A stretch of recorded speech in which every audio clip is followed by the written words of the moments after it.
Welcome back to film explainer. आज की video में हम बात करेंगे 2002 में आई मूवी रैबिट प्रूफ फिन्स के बारे में, जो एक सच्ची घटना पर आधारित है। ये ऑस्ट्रेलिया के इतिहास की उस घटना को दर्शाती है जब 3 आदिवासी लड़कियों ने 2400 किलोमीटर का सफर पैदल चलकर तय किया था, जो अपने आप में एक बड़ी बात है। ये कहानी उन लड़कियों के साहस और जज्बे को दर्शाती है। कहानी की शुरुआत होती है 1931 वेस्टर्न ऑस्ट्रेलिया से, जहां पर हम एक गांव को देखते हैं जिसका नाम है जिंगलोंग, और ये एक आदिवासी लोगों का गांव था। पिछले 100 सालों से अंग्रेजों ने आदिवासियों की जमीन पर कब्जा कर रखा है और उनके खिलाफ कई सख्त कानून बनाए गए थे। वो उनकी लाइफ को पूरी तरह से कंट्रोल कर सकते थे और उनके साथ हर तरह का व्यवहार कर सकते थे। इन आदिवासियों को अबोरिजिन्स कहा जाता था। मिस्टर नेविल, जो कि अबोरिजिन्स का चीफ प्रोटेक्टर था, उसने एक लॉ बनाया था जिसका नाम था half caste act. Half caste child उन्हें कहा जाता था जिनकी मां आदिवासी होती थी और पिता गोरे। हाफ कास्ट एक्ट के तहत उन बच्चों को उनकी फैमिली से छीन लिया जाता था और उन्हें एक ऐसी जगह भेज दिया जाता था जहां उन्हें पढ़ाया जाता था, उनसे काम करवाया जाता था, और फिर जब वो बड़े होते थे तब उन्हें गोरे लोगों का गुलाम और नौकर बना दिया जाता था। उनका मानना था कि हाफ कास्ट उनके लिए खतरा है, इसीलिए वो हाफ कास्ट का अस्तित्व ही मिटा देना चाहते थे। गोरे आदमी लगातार आदिवासी औरतों से शादी कर रहे थे, जिसकी वजह से हाफ कास्ट चाइल्ड की पॉपुलेशन बढ़ती जा रही थी, और अगर ऐसा ही चलता रहा तो उनके और आदिवासियों में कोई भी फर्क नहीं रहेगा। इसीलिए जितने भी हाफ कास्ट अब तक पैदा हुए थे उन्हें ये लोग अपने साथ ले जाएंगे, उन्हें पाल पोस के बड़ा करेंगे और फिर उनके साथ शादी कर लेंगे, और इस तरह 3 जनरेशन के बाद हाफ कास्ट चाइल्ड का ब्लड बदल जाएगा और वो गोरे लोग कहलाएंगे। ऐसे ही एक लड़की थी जिसका नाम था मोली, और वो 14 साल की थी। उसकी 8 साल की एक बहन भी थी जिसका नाम डेजी था। वो दोनों जिंगलोंग में अपनी माँ और नानी के साथ रहती थी, और उनके डैड एक गोरे थे। वो अब इनके साथ नहीं रहते थे क्योंकि वो फेंस लगाने का काम करते थे। ये उस समय की बात है जब ऑस्ट्रेलिया में रैबिट प्रूफ फेंस बनाई जा रही थी, क्योंकि इस समय ऑस्ट्रेलिया में रैबिट्स की आबादी इतनी बढ़ गई थी कि वो फसलें तबाह कर देते थे। इसीलिए उन्हें रोकने के लिए हजारों किलोमीटर तक फेंस लगाई गई थी ताकि वो खेतों में न आ सके। मोली की एक कजन भी थी जो 10 साल की थी और उसका नाम ग्रेसी था। ये तीनों हाफ कास्ट चाइल्ड थी, इसीलिए ब्रिटिश गवर्नमेंट की इन तीनों पर कड़ी नजर थी। एक दिन मिस्टर नेविल इन तीनों लड़कियों को घर से उठाने का आदेश देता है, क्योंकि अब वो काफी बड़ी हो गई थी। इसीलिए कांस्टेबल उन्हें लेने आता है और उन तीनों मासूम बच्चियों को अपनी माँ से अलग कर देता है। मोली की मॉम और उसकी नानी को बहुत दुख होता है और वो किसी भी कीमत पर अपनी बच्चियों को खोना नहीं चाहती थी, लेकिन हालात यहाँ उनके बस में नहीं होते और वो कांस्टेबल उन्हें लेकर चला जाता है।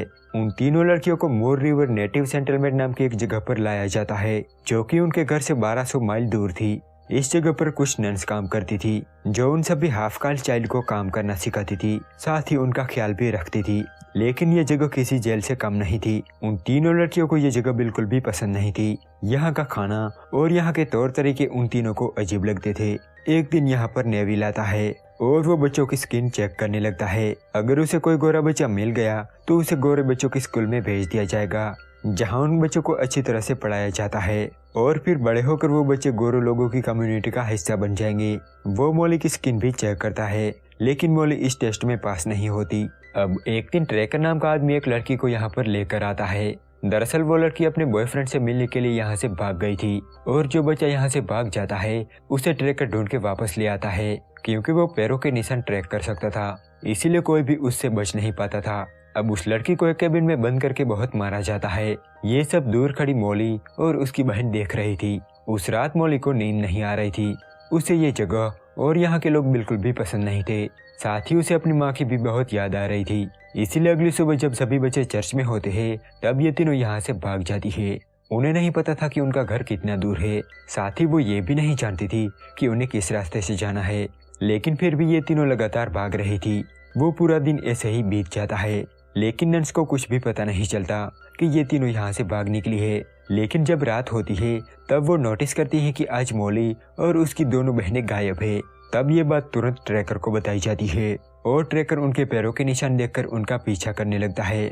लेकिन तभी बारिश होने लगती है, जिस वजह से पैरों के निशान मिट जाते हैं और वो आगे नहीं बढ़ पाता।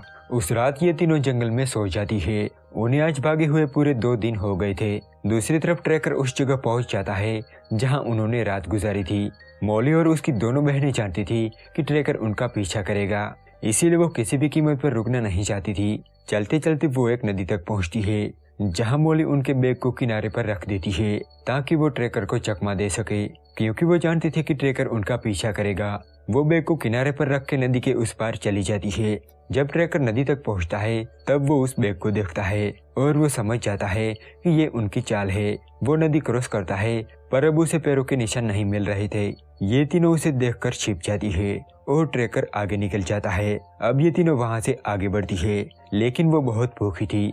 तभी उन्हें दो आदमी दिखते हैं जो कि उन्हीं की तरह आदिवासी थे और उनके पास खाना भी होता है। वो उन तीनों के कपड़े देखकर समझ जाता है कि ये तीनों कैंप से भाग कर आई है। वो मोली से पूछता है कि तुम कहाँ जा रही हो। मोली कहती है कि हम जिगलोंग जा रहे हैं। ये सुनकर वो मोली से कहता है कि तुम्हारा रास्ता बहुत लंबा है।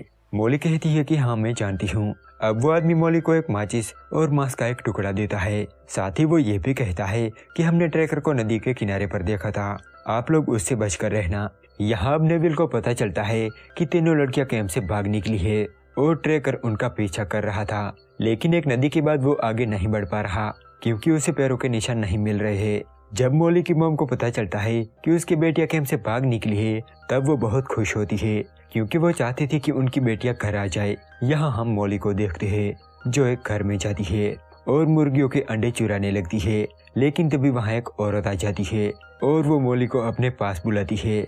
वो उसे डांटने के बजाय उसे खाना और कपड़े देती है, जिन्हें लेकर मोली वहाँ से जाने लगती है। तभी वो औरत मोली को बताती है कि उन लड़कों से दूर रहना, वो फेंस के पास खरगोश का शिकार करने जा रहे हैं। मोली पूछती है कि वो फेंस किस तरफ है। तब वो औरत बताती है कि वो ईस्ट की तरफ है। अब वो तीनों यहाँ से निकल जाती है और अब मोली किसी भी तरह उस फेंस तक पहुँचना चाहती थी क्योंकि वही फेंस उनके गांव से होकर भी गुजरती है। इसीलिए उसे लगता है कि अगर वो फेंस के सहारे चलेगी तो वो अपने घर जल्दी पहुँच जाएगी। अब उन्हें कैंप से भागे हुए पूरा 1 महीना हो गया था और अब वो तीनों फेंस तक पहुँच गई थी। वो तीनों बहुत ही खुश थी क्योंकि अब वो फेंस के सहारे जल्द ही अपने घर पहुँच जाएगी जहाँ उसकी मॉम उसका इंतजार कर रही है।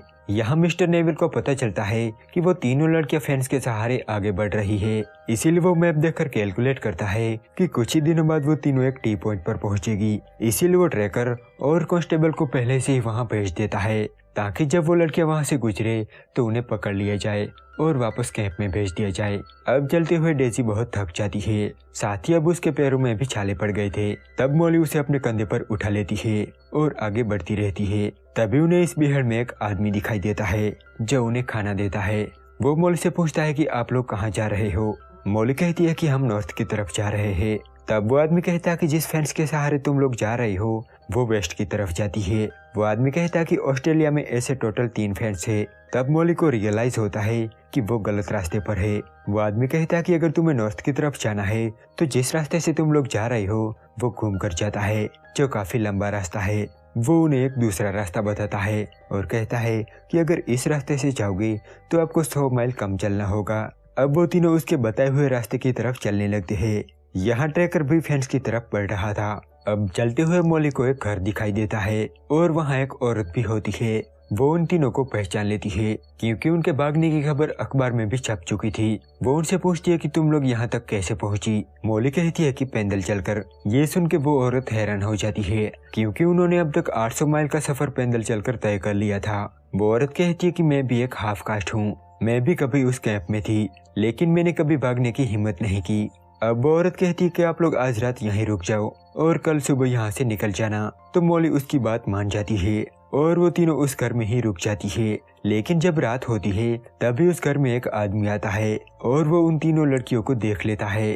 अब बिना कुछ कहे वो वहाँ से चला जाता है, लेकिन मोली को कुछ ठीक नहीं लग रहा था, इसीलिए वो यहाँ से जाने की बात करती है। लेकिन वो औरत कहती है कि आपको डरने की कोई जरूरत नहीं है, आप लोग अभी मत जाओ, आप लोग कल सुबह निकल जाना। ये सुन के मोली यहाँ रुकने का मन बना लेती है, लेकिन आधी रात को वहाँ पर एक गाड़ी आती है जिसकी आवाज सुनकर ये तीनों पिछले रास्ते से घर से बाहर निकल जाती है और झाड़ियों के पीछे छिप जाती है। दरअसल उस आदमी ने सब कुछ पुलिस को बता दिया था, इसीलिए उन्हें लेने कांस्टेबल और ट्रैकर आए थे।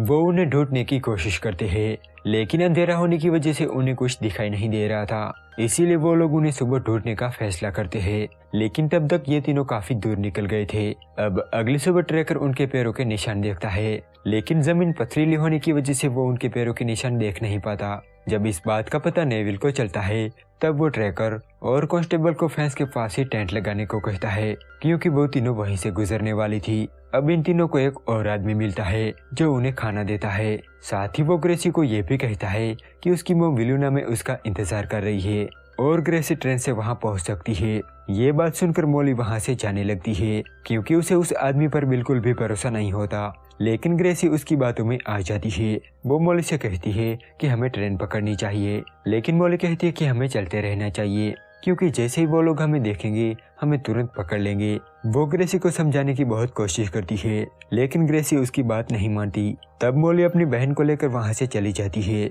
और ग्रेसी उस आदमी के साथ एक रेलवे स्टेशन पर चली जाती है, जहां से वो एक ट्रेन पकड़ के विलुना जाएगी, जहां उसकी मॉम उसका इंतजार कर रही है। यहाँ अब मॉली को एहसास होता है कि उसे ग्रेसी को अकेला नहीं छोड़ना चाहिए था। तब वो दोनों बहन ग्रेसी के लिए वापस आती है, जहाँ ग्रेसी एक रेलवे स्टेशन पर बैठी हुई थी। मॉली उसे इशारा करके अपने पास बुलाती है, लेकिन तभी एक गाड़ी आती है जिसमें कांस्टेबल के साथ वो आदमी भी होता है जिसने कहा था कि ग्रेसी की मॉम विलुना में उसका इंतजार कर रही है। वो दोनों उसे पकड़ के ले जाती है और मॉली और डेजी उन्हें देखती ही रह जाती है। दरअसल मिस्टर नेविल ने ही ये झूठी खबर फैलाई थी कि ग्रेसी की मॉम उसका इंतजार कर रही है। उस आदमी ने चंद पैसों के लिए ग्रेसी को पकड़वा दिया, जबकि वो खुद एक आदिवासी था। यहाँ हम ट्रैकर और कांस्टेबल को देखते हैं जो 21 दिनों से टेंट लगाकर बैठे हैं, लेकिन अभी तक मॉली और उसकी बहन वहाँ नहीं पहुंची थी, क्योंकि उन्होंने शॉर्टकट ले लिया था। इसीलिए अब ये लोग यहाँ से जा रहे थे। जब इस बात का पता मिस्टर नेविल को चलता है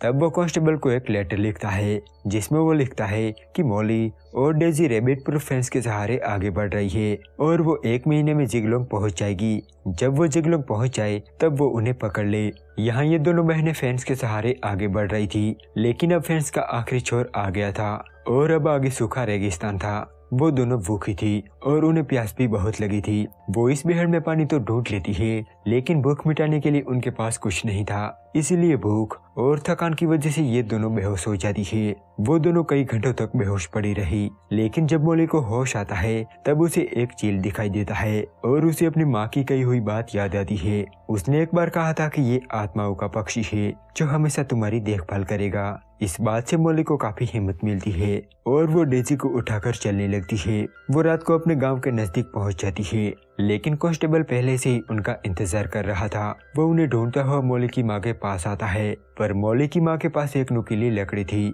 जिसे देखकर वो डर जाता है और वहाँ से चला जाता है। उसके जाते ही वहाँ पर मॉली और डेजी आते हैं और वो दोनों भागकर अपनी माँ के गले लग जाती है। वो दोनों बताती है कि ग्रेसी को वो लोग पकड़ के ले गए हैं। अब मॉली की मॉम और उसकी नानी उन दोनों बेटियों को लेकर जंगलों से चली जाती है ताकि नेविल के आदमी उन्हें ढूंढ न सके। दूसरी तरफ हम नेविल को देखते हैं जो फंड की कमी के चलते इस केस को बंद कर देता है। मॉली और डेजी ने 9 हफ्ते यानी कि 63 दिनों में 2400 किलोमीटर का सफर तय किया था, जो शायद हम भी नहीं कर सकते। उनकी एज सिर्फ 14 और 8 साल थी और इतनी एज में उन्होंने ये कारनामा करके दुनिया को हैरान कर दिया था। उन्होंने इस सफर में कई मुसीबतों का सामना किया, लेकिन उन्होंने कभी हार नहीं मानी। मूवी के एंड में हमें मॉली और डेजी की असली वीडियो फुटेज भी दिखाई जाती है। वो बताती है कि उन्होंने ग्रेसी को फिर कभी नहीं देखा क्योंकि उसकी मौत हो गई थी। मॉली कहती है कि आगे चलकर उसने शादी की और उसकी 2 बेटियां हुई और उन्हें भी नेविल के लोग उठाकर कैंप ले गए थे, लेकिन मॉली ने उन दोनों में से एक बेटी को कैंप से छुड़ा लिया था और वहां से अपनी बेटी को लेकर भाग निकली थी। उसने एक बार फिर से 2400 किलोमीटर का सफर तय किया था, लेकिन नेविल के लोग एक बार फिर से उसकी बेटी को ले जाते हैं जिसे मॉली कैंप से छुड़ा लाई थी और फिर उसने कभी अपनी बेटी को नहीं देखा। इसी के साथ ये मूवी यहीं पर एंड हो जाती है। तो अगर आपको ये वीडियो पसंद आया तो प्लीज़ इसे एक लाइक ज़रूर कर देना।